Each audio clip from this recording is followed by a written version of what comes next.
ഈശോ മിശിഹായ്ക്ക് സ്തുതിയായിരിക്കട്ടെ. അപ്പോൾ ഇന്ന് പറയാൻ പോകുന്നത് എൻ്റെ ജീവിതത്തിൽ നടന്ന ഒരു അനുഭവമാണ്. ഞാൻ ഒരു 2018 ചെന്നൈയിൽ പോയിട്ട് അവിടെ ഒരു ജോലി കിട്ടി. എനിക്ക് ആ ജോലി പ്രാർത്ഥിച്ച് നേടിയ ജോലി തന്നെയാണ്. ഒത്തിരി കാലം ജോലി ഇല്ലാതിരുന്നിട്ട് ആ ജോലി കിട്ടി. ഞാൻ ചെന്നൈയിൽ പോയി ജോയിൻ ചെയ്ത് ഒരു 2-3 ആഴ്ച കഴിഞ്ഞപ്പോഴത്തേനും അവിടെ വേറൊരു പെങ്കൊച്ച്, തമിഴാണ് ആളവിടെ വന്ന് ജോയിൻ ചെയ്തു വേറൊരു പൊസിഷനിലേക്ക്. ഞാനവിടെ അഡ്മിനായിട്ട് ജോലി ചെയ്തു. ഈ കൊച്ച് അവിടെ കൗൺസിലറായിട്ട് ജോലി ചെയ്തു. കോളേജായിരുന്നു കേട്ടോ. അപ്പം ഈ കൊച്ചിൻ്റെ കല്യാണം, അപ്പം എനിക്കെന്ന് കല്യാണം കഴിഞ്ഞിട്ടില്ല. ഇവളുടെ കല്യാണം ആ സമയത്ത് കഴിഞ്ഞിട്ട് 5 വർഷം എങ്ങാണ്ടായി. ഈ 5 വർഷമായിട്ടും ആ കുട്ടിക്ക് കുഞ്ഞുങ്ങളൊന്നുമില്ല. അപ്പം ഞങ്ങൾ ഒരു 1-2 ആഴ്ച കൊണ്ട് ഞങ്ങൾ നല്ല കമ്പനിയായി. പിന്നെ ഉച്ചയ്ക്ക് ഒരുമിച്ച് ലഞ്ച് കഴിക്കാനൊക്കെ ഇരിക്കുമ്പോഴും ഓരോ വീട്ടുകാര്യങ്ങൾ ഷെയർ ചെയ്യും. ഈ കൊച്ചിൻ്റെ വീട്ടിലെ അമ്മായിയമ്മ ഒരിച്ചിരി പ്രശ്നമൊക്കെ ആയിരുന്നു. അപ്പോൾ ആൾ കല്യാണം കഴിച്ചേക്കുന്ന ചെറുക്കന് ഏകദേശം എൻ്റെ പ്രായം വരും. ഈ കൊച്ചിനൊരു ആ ചെറുക്കനേക്കാളും ഒരു 3-4 വയസ്സിന് എളുപ്പമാണ്. അപ്പോൾ അങ്ങനെ ഇരിക്കുമ്പോഴാണ് ഒരു ദിവസം ഈ കൊച്ച് പറഞ്ഞത് കുഞ്ഞുങ്ങളില്ലാത്തതിൻ്റെ ഒരു ബുദ്ധിമുട്ടിനെ പറ്റി ഇങ്ങനെ പറഞ്ഞു. അപ്പോൾ പറഞ്ഞു ഇനി കുഞ്ഞുങ്ങളുണ്ടാവുമെന്ന് അറിയത്തില്ല, ഒരുപാട് ട്രീറ്റ്മെൻറ്റ് എടുത്തു, ഇപ്പോൾ ഏതാണ്ട് ഇഞ്ചക്ഷനൊക്കെ കുറേ എടുത്തു, പിന്നെ എന്നിട്ട് ഒരു ഫലവും കണ്ടില്ല.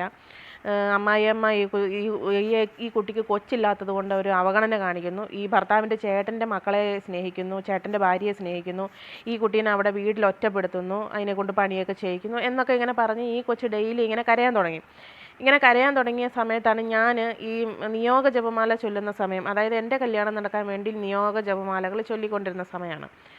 അപ്പം അങ്ങനെ ഞാൻ ആദ്യമൊന്നും ഈ കൊച്ചിൻ്റെ കൊച്ചിന് വേണ്ടിയിട്ട് പ്രാർത്ഥിക്കണം എന്നുള്ളൊരു ചിന്തയൊന്നും എനിക്ക് വന്നില്ല. എന്നാലും എൻ്റെ മനസ്സിലുണ്ടായിരുന്നു ഈ തമിഴ് ആളുകളായതുകൊണ്ട് അവർ കൂടുതലും ഹിന്ദു വിശ്വാസികളാണ്. ആ കൊച്ചു ഹിന്ദുവാണ്, അവരൊന്നും ക്രിസ്ത്യൻ വിശ്വാസികളല്ല. തമിഴ്നാട്ടിൽ പൊതുവേ ക്രിസ്ത്യാനികളെ വേറെന്തോ ഒരു രീതിയിലാണ് കണ്ടേക്കുന്നതെന്നാണ് എനിക്ക് തോന്നിയിട്ടുള്ളത്.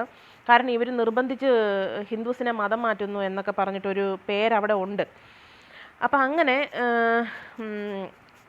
ഈ കുട്ടി പറഞ്ഞു കഴിഞ്ഞ് അപ്പം എൻ്റെ ഈ നിയോഗ ജപമാല തീർന്ന് എൻ്റെ കല്യാണമായി. അത് കഴിഞ്ഞിട്ട് ഞാൻ പിന്നെ വിചാരിച്ചു, ഇവളുടെ കണ്ണീര് കണ്ട് ഞാനങ്ങ് വിചാരിച്ചു ഇവൾക്ക് വേണ്ടി കൂടെ ഒന്ന് പ്രാർത്ഥിക്കാം എന്ന് വിചാരിച്ചു. അങ്ങനെ ഞാൻ വീണ്ടും നിയോഗ ജപമാല എടുത്തു. 1 മാസത്തെ നിയോഗ ജപമാല എടുത്തിട്ട് പ്രാർത്ഥിക്കാൻ തുടങ്ങിയപ്പോൾ ഞാൻ ഈ കൊച്ചിനോട് പറഞ്ഞിരുന്നു, എടി ഇതുപോലെ ഞാനിങ്ങനെ പ്രാർത്ഥിക്കാൻ തുടങ്ങുവാണ്. അപ്പം എനിക്ക് അറിയാവുന്ന ചില സോഷ്യൽ മീഡിയ വഴി പ്രാർത്ഥനാ യോഗങ്ങൾ നടത്തുന്ന ആളുകളോടൊക്കെ ഞാൻ ഈ കാര്യം ഇങ്ങനെ പറഞ്ഞു, ഈ കൊച്ചിന് വേണ്ടിയിട്ട് ഇങ്ങനെ പ്രാർത്ഥിക്കണേ എന്ന് പറഞ്ഞു. കൂടെ ഞാൻ വീട്ടിലിരുന്ന് മുട്ടയിൽ നിന്ന് ജപമാല ചൊല്ലാൻ തുടങ്ങി.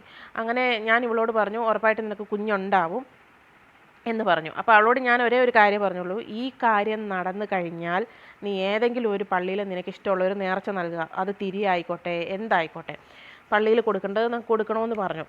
അങ്ങനെ പറഞ്ഞിട്ട് നിയോഗ ജപമാല ചൊല്ലി അത് കഴിഞ്ഞിട്ട് ഇവർ ഒരാഴ്ച, അതായത് ഈ മന്ത് എൻഡ് ആവുന്ന സമയത്ത് ഒരാഴ്ച ഇവർ മാലിദ്വീപിന് ടൂറ് പോയി. ഇവളും ഇവിടെ ഹസ്ബൻഡും കൂടെ പോയിട്ട് വന്നിട്ട് പറഞ്ഞത് ഒരു ഹാപ്പി ന്യൂസും കൊണ്ടാണ് വന്നത്. കാരണം അവൾ പ്രഗ്നൻ്റ് ആയി എന്നുള്ളത്. അവൾ അന്ന് വന്ന് എന്നോട് ചോദിച്ച ഒരു കാര്യം, ഇത്ര വർഷമായിട്ട് അവരവരുടെ ഹിന്ദുസിൻ്റെ രീതിയിൽ അവരവിടെ നോട്ടിൽ എന്തോ മന്ത്രങ്ങളൊക്കെ എഴുതുമായിരുന്നു, 1000 തവണയൊക്കെ മന്ത്രങ്ങളൊക്കെ എഴുതുമായിരുന്നു. ഞാൻ ഇവൾക്ക് വേണ്ടിയിട്ട് 1000 തവണ നമ്മുടെ വചനം എഴുതുന്നുണ്ടായിരുന്നു, മുട്ടയിൽ നിന്ന് ജപമാല ചൊല്ലുന്നുണ്ടായിരുന്നു. ഇവൾ എന്നോട് വന്ന് ചോദിച്ചാണ്, ഇത്ര കാലം ഞാൻ ഈ ഹിന്ദു വിശ്വാസത്തിൽ ഇങ്ങനെ ഒരു കാര്യം പ്രാർത്ഥിച്ചിട്ട് ഈ വിഷയം നടന്നിട്ടില്ല. 1 മാസം കൊണ്ട് നീ നിയോഗ ജപമാല എന്നും പറഞ്ഞ് അവർക്കറിയത്തില്ല, 1 മാസം കൊണ്ട് നീ പ്രാർത്ഥിച്ച് അത് നേടിയെടുത്ത് തന്നു എന്ന് പറഞ്ഞു. അവൾക്ക് അവളുടെ വിശ്വാസം വിട്ട്, അതായത് ഹിന്ദു വിശ്വാസം വിട്ട് പോകാനും പറ്റത്തില്ല. കർത്താവിൻ്റെ ഈ കാര്യം പറഞ്ഞിട്ട് അവൾക്ക് വിശ്വസിക്കാനും കഴിയുന്നില്ല എന്നുള്ളതായിരുന്നു ഒരു സത്യം.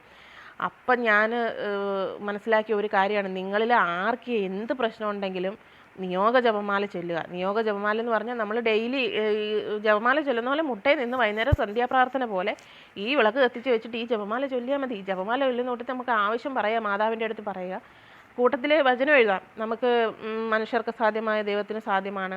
അങ്ങനെ കുഞ്ഞുങ്ങളെ കിട്ടാനോ നമ്മുടെ ആഗ്രഹങ്ങൾക്ക് വേണ്ടിയിട്ടോ സങ്കീർത്തനങ്ങളിലൊക്കെ പല വചനങ്ങളും ഉണ്ട്. ഈ വചനങ്ങളൊക്കെ 1000 തവണ എഴുതി പ്രാർത്ഥിക്കുന്നത് ഏറ്റവും നല്ലതാണ്. ഇതെൻ്റെ ജീവിതത്തിലെ അനുഭവം കൊണ്ട് ഞാൻ പറയുന്ന ഒരു കാര്യമാണ്. ഇത് നിങ്ങൾ ചെയ്താൽ നിങ്ങളുടെ ഏതാഗ്രഹവും സാധിക്കും.